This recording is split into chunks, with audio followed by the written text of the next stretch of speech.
Hello, good morning, students. I am here to start our geography lesson, and I think you all are happy and healthy. So, already we have seen how the land was degraded and why we have to conserve it, how the afforestation and grazing had destroyed our land, and industrial disposal and the things waste things had degraded the land. Okay, अभी तक आपने जो कुछ भी पढ़ा उसके अंदर ज़्यादातर आपने जो ज़मीन यानी कि ज़मीन जो धरातल है उसके बारे में पढ़ा, परंतु आज हम एक नया पोर्शन स्टार्ट करने जा रहे हैं. इसके अंदर मिट्टी यानी सॉइल के बारे में हम पढ़ने जा रहे हैं. अब आप बोलेंगे धरातल और सॉइल में क्या अंतर है. धरातल मतलब पूरा क्रस्ट एरिया, ओके, और सॉइल माने उसका ऊपर का यानी कि ऊपर की जो मिट्टी जो हम ज़्यादातर खेती के लिए और हमारी जीविका के लिए हम इस्तेमाल करते हैं. So now we are going to start our soil as resources, page number 7. I think you all are with me. Soil is the most important renewable natural resource.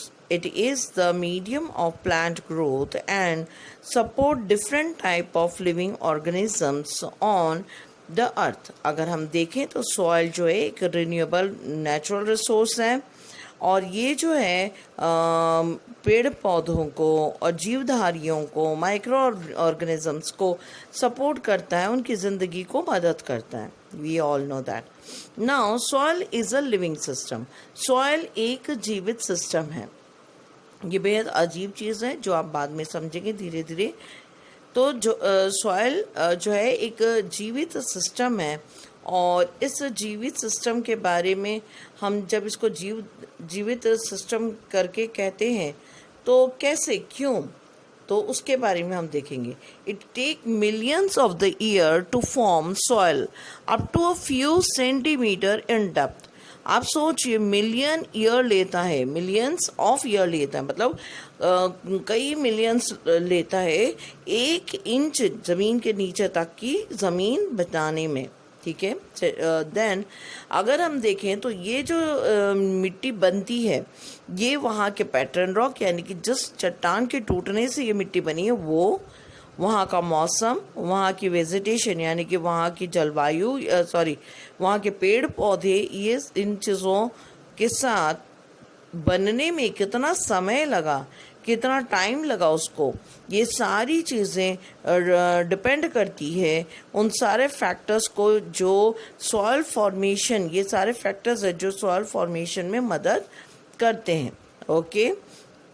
सो अगर हम देखें सॉइल जो है it takes million of the year to form the soil up to a few centimeter in depth, relief, then pattern rock and bedrock, we can say. The climate, vegetation and other forms of the life and times are important factors in the formation of soil. Okay. Then अगर हम देखें इसके अलावा बहुत सारे natural force भी हैं, प्राकृतिक ताकत या प्राकृतिक जो क्षमता जो मिट्टी को बनाने में लगती है वो है टेम्परेचर, वहाँ का तापमान, नदियों की धारा या नदियों का फोर्स यानी कि रनिंग वाटर एक्शंस, विंड यानी कि हवा की जो बहाव है. देन ग्लेशियर्स, आप सब जानते हैं बड़े बड़े ग्लेशियर्स होते हैं, बर्फ़ के बड़े हिस्से, टुकड़े, वो भी क्या करते हैं, मिट्टी को तोड़ते हैं, 5 चट्टानों को तोड़ते हैं, समुद्र के अंदर उसके माइन्यूट पार्टिकल्स जाते रहते हैं. देन एक्टिविटी ऑफ डिकम्पोजिशन यानी कि वहाँ के माइक्रोबियम्स जो चीज़ों को डिकम्पोज करते हैं और उसको सॉइल से मिलाते हैं. Then contribute to the formation of the soil, ये सारी चीज़ें जो हैं मिट्टी को बनाने के लिए, फॉर्मेट करने के लिए मदद करती हैं. अगर हम देखें अब आता है आपका फर्स्ट लाइन जो कि soil is a living system. तो अभी तक अगर हम देखें तो सारी चीज़ें जो हैं वो आपकी इनऑर्गेनिक हैं यानी कि नॉन लिविंग बीइंग से जुड़ी हुई हैं. तो आखिर हम इसे लिविंग कैसे कहते हैं, तो लिविंग इसलिए क्योंकि मिट्टी जो है वो केमिकल के साथ साथ ऑर्गेनिक चेंजेस को भी अपने अंदर आत्मसात करती है. ऑर्गेनिक जैसे ह्यूमस, यानी कि पेड़ पत्ते जीवधारी जो भी मरते हैं वो डिकम्पोज होते हैं और मिट्टी के साथ मिलते हैं अल्टीमेटली। इसलिए वो एक कॉम्पोजिशन है किसका, ऑर्गेनिक और इनऑर्गेनिक, केमिकल और ऑर्गेनिक दोनों चीज़ों का। इस कारण मिट्टी जो बनती है वो दोनों से मिलकर बनने वाला एक मटेरियल है। I think you all got it. अब इनको अगर हम मिट्टी को अलग अलग हिस्सों में बांटने जा रहे हैं, ठीक है, तो ये अलग अलग हिस्से जो हैं वो जब हम बांटते हैं तो किस आधार पे, इसके क्राइटेरियाज क्या हैं। तो अगर हम क्राइटेरिया देखें सॉइल फॉर्मेशन का, तो वो उसमें कलर है, सॉइल का रंग, उसकी थिकनेस यानी कि उसका मोटापन। अगर आप मिट्टी को लेके हाथ में यूज़ करें, ये देखें तो उसकी मोटापन दिखती है, वैसे उसका टेक्सचर दिखता है, मिट्टी स्मूथ है, खुरदुरी है, कॉरस है, किस तरह की है वो भी पता चलता है। इसके अलावा मिट्टी के अंदर कौन सा केमिकल और फिजिकल प्रॉपर्टी है वो भी दिखाई देता है। तो ये सारी चीज़ें जो हैं वो मिट्टी को क्लासिफाई करने के लिए हम लोग यूज़ करते हैं। आई think you got it. Okay, so now हम लोग जो देखने जा रहे हैं क्लासिफिकेशन को, सॉइल क्लासिफिकेशन को। सो सॉइल क्लासिफिकेशन के अंदर जैसे मैंने कहा कि India has a variety of relief features. आपने पहले लेसन में ज्योग्राफी में पढ़ा है 9th वाले में कि हम लोगों के पास जो है अलग अलग ज़मीनी आकृतियाँ हैं। We are having mountain, we are having plateaus, we are having flatland, we are having desert, we are having islands and we are having we can say the oldest land mass of the Deccan plateau area. Okay, coastal belt also. So ये सारी चीज़ें जो है relief मतलब ज़मीनी आकृति या relief feature को दिखाती है। तो यहाँ पर अगर हम देखें ये सभी चीज़ों के कंट्रीब्यूशन से बनता है मिट्टी। अब पहला जो मिट्टी बनने की चीज़ आती है, क्लासिफिकेशन आता है, वो है आपका alluvial soil. Okay, alluvial soil जो है उसको समझाने से पहले मैं आपको एक बहुत ही इम्पॉर्टेंट चीज़ बता रही हूँ जो आप ध्यान में रखेंगे और उसको यूटिलाइज भी करेंगे। सॉइल्स के बारे में आपको क्वेश्चन ज़रूर पूछा जाता है। इन सॉइल के बारे में आपके पास एक मैप भी आएगा। ओके, तो ये दोनों चीज़ जो है इम्पॉर्टेंट। अब आपको क्वेश्चन में पूछा जाएगा describe about the alluvial soil. आपने 5 पॉइंट बनाने एलुवियल सॉइल के। अब इस 5 पॉइंट में what you have to give, you have to understand and you have to underline it. Okay बेटा, so the thing is that alluvial soil, सबसे पहले आपने इस पैराग्राफ में ये निकालना है alluvial soil कहाँ कहाँ पाई जाती है। ठीक है, दूसरा पॉइंट आपका होगा कि alluvial soil किस तरह से बनी हुई है, उसके अंदर क्या कैसे कैसे शेप यानी कि कैसे कैसा उसका टेक्सचर है, कैसी इसकी थिकनेस है। ठीक है, इसके बाद आप देखेंगे कि इसका जो हम ये कहें कि इसकी स्पेशलिटी क्या है, इसके अंदर कोई विशेष बात होगी, हर मिट्टी में होती है, तो इसकी विशेषता क्या है। इसके बाद इसका कंपोजिशन यानी कि इसके अंदर इनऑर्गेनिक मिनरल में क्या क्या पाया जाता है, जो मैं अभी आपको एक्सप्लेन करूँगी ये सब, पर ये इस तरीके से पॉइंट बनाएंगे आप कि इसके अंदर कौन कौन सा मिनरल पाया जाता है। लास्टली आप अगर चाहे दे डालेंगे तो वो ये है कि इस मिट्टी से किसकी कल्टीवेशन इजीली की जा सकती है, यानी कौन सा पौधा या किस प्रकार की खेती इस मिट्टी के द्वारा सपोर्ट किया जाता है। I think you got it. These 5 points जो है वो सिर्फ एलुवियल के लिए नहीं बेटा, ये ब्लैक के लिए, लेटरल के लिए, और जो आप पढ़ने जा रही येलो और रेड सॉइल के लिए, इन सब सॉइल के लिए आप इस तरीके के 5 पॉइंट निकालेंगे और उसको लर्न करने की कोशिश करेंगे। I think that will be helpful for you और आपको समझ में है। सो अब हम वापस again we are coming to alluvial soil. Let me read this paragraph for you. This is the most widely spreaded and important soil. In fact, the entire northern plain was made up of alluvial soil. These have been deposited by 3 important Himalayan perennial river. You all know about that. The Indus, Ganga and Brahmaputra. Then the soil is also extended to Rajasthan and Gujarat through a narrow corridors. The alluvial soil is also found in the east coast plain, particularly in the delta of Mahanadi, Godavari and the Krishna and the Kaveri. Okay. So यहाँ पर आप देखेंगे कि नदियों की जो दोनों तरफें हैं वहाँ पे एलुवियल का डिपोजिशन ज़्यादातर पाया जाता है। जितनी भी नदियाँ मिट्टी काट कर लाती हैं उसको माइन्यूट पार्टिकल्स में कन्वर्ट करती हैं, चट्टानों को तोड़ती हैं, उसको घसती हैं और उसको डिपॉजिट करती है। इसी के साथ वो बहुत सारी चीज़ें, स्लिट है, क्ले है, ह्यूमस है, डिकम्पोज चीज़ें हैं, सबको मिक्स आउट करती हैं और क्या करती हैं, लाकर जमा करती हैं, जिससे बनता है alluvial soil. Okay, I think you got it. Yes, then हम लोग देखने जा रहे हैं एलुवियल सॉइल में क्या क्या होता है, क्या क्या कंटेन है उसके अंदर। So alluvial soil contains a various proportion of sand, यानी कि एलुवियल सॉइल के अंदर तीनों चीज़ है, सैंड भी है, स्लिट भी है, क्ले भी है। ओके, यानी कि इसके अंदर तीन तरह के टेक्सचर पाए जाते हैं, दानेदार पर मिट्टी भी है और चिकना मिट्टी भी है और जो मुलायम मिट्टी भी है। Is that clear? और ये जो है अगर आप देखें तो नदियों की तलहटी यानी कि वैलीज, रिवर वैलीज में पाए जाते हैं, परंतु रिवर वैलीज में अगर हम देखें तो मिट्टी की जो पार्टिकल्स होते हैं यानी कि जो कण हैं वो बड़े होते हैं, क्योंकि वहाँ नदी पूरी तरीके से उसको एरोड नहीं करती, पूरी तरीके से उसको घसती नहीं है, इसलिए इन द अपर रीचेस हम यहाँ पर देखेंगे, यानी कि ऊपरी इलाकों में, पहाड़ी इलाकों में जो इसका डेवलपमेंट है, upper part of the size of the grain और components, the soil are also described on the basis of their age.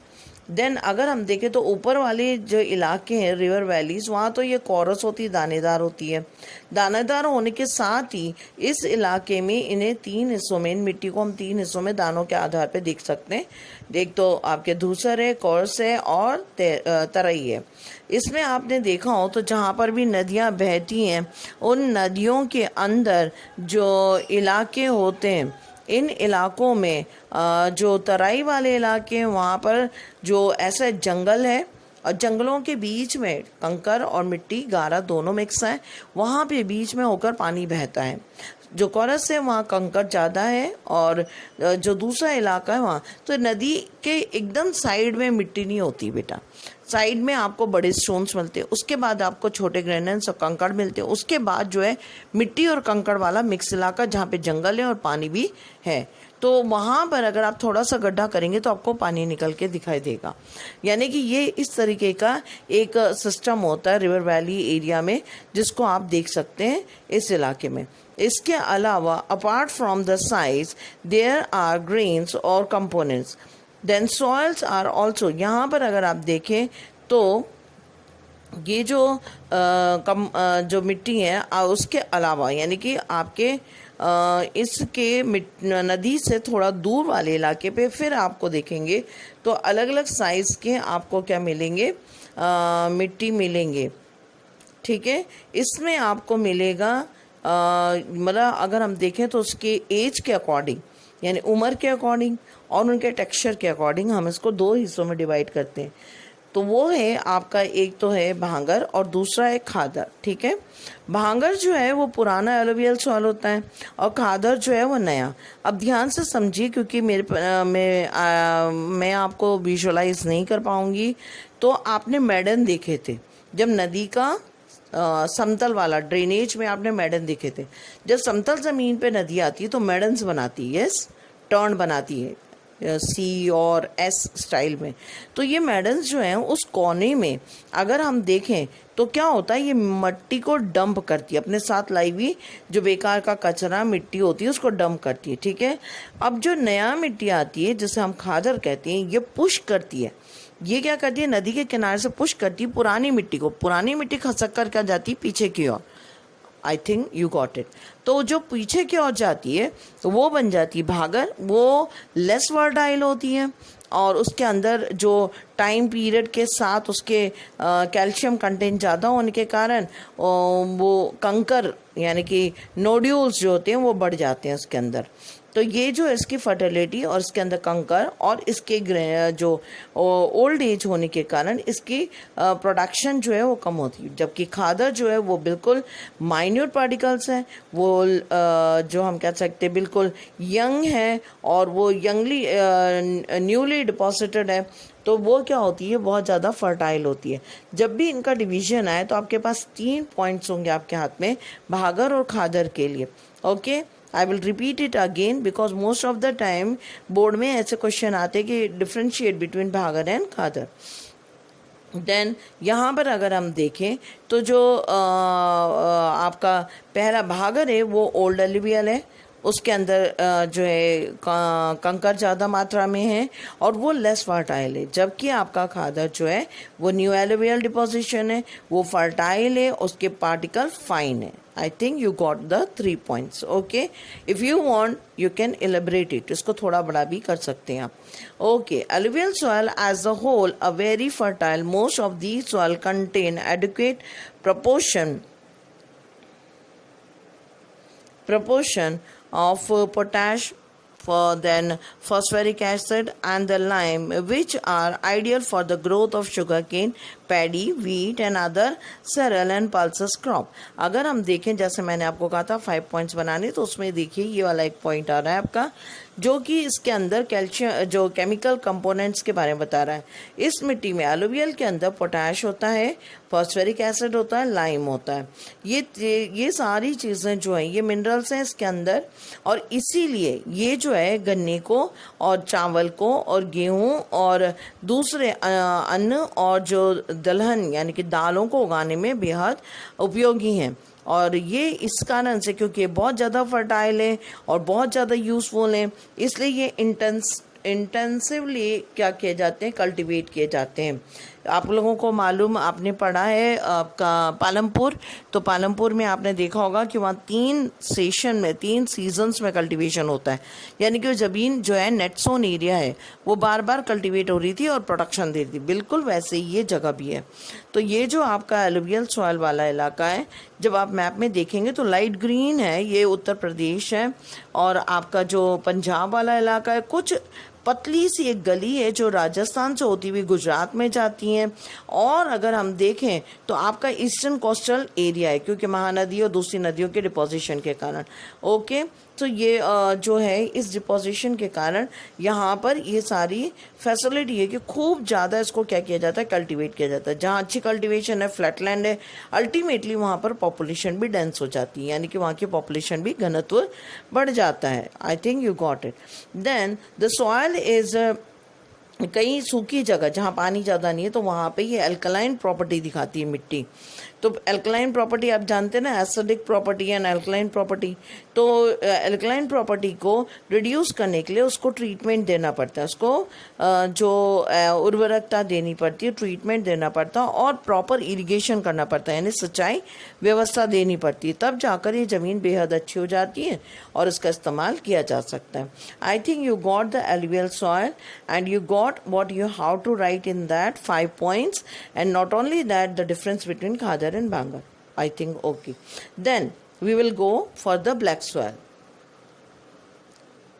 Okay, black soil में अगर हम देखें, दी सॉइल्स आर ब्लैक। अब ये ब्लैक सॉइल में बड़ा ध्यान रखना है, इसके 3 उपनाम है, यानी कि निकनेम्स हैं। Then black soil in the colour, जैसे इसका रंग है ब्लैक, तो इसका नाम ब्लैक सॉइल है। It is also known as the regur soil, इसको रेगुर सॉइल भी कहा जाता है। इसके अलावा इसको कॉटन सॉइल भी कहा जाता है। ओके, क्यों इसको ऐसा कहा जाता है? क्योंकि ये कपास उगाने में यानी कॉटन उगाने में बहुत ही उपयोगी है।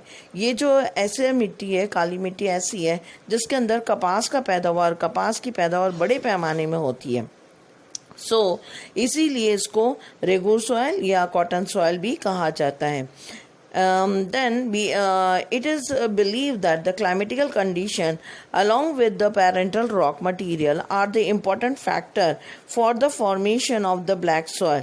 This type of the soil is typical for Deccan Trap, that is basalt region, separated overall the northwest Deccan Plateau, and is made up of lava flow.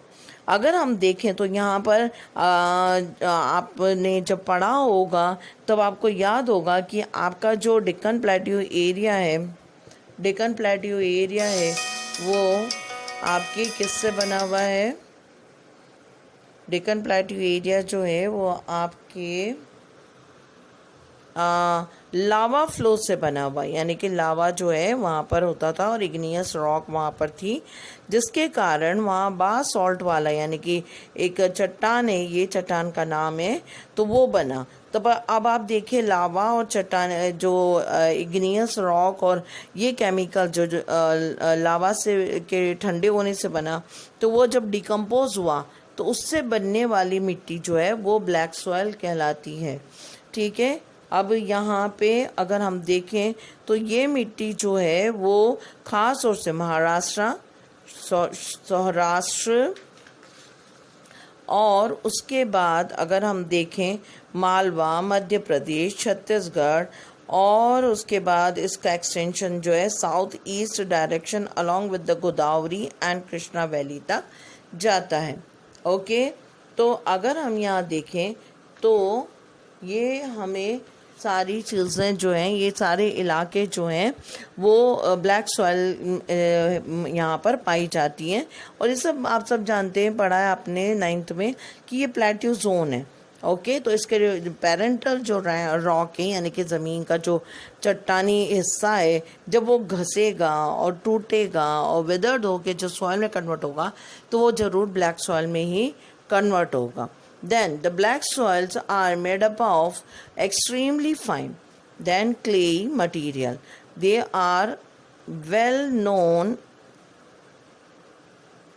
for their capacity or hold the moisture. अगर हम देखें तो जो black soil होता है वो बहुत ही चिकना मिट्टी का बना होता है, चिकना मिट्टी होती है, ये एकदम चिकनी होती है और ये जो है अपने पानी को अपने अंदर धार के रखती है, यानी मॉइस्चर को निकलने नहीं देती है।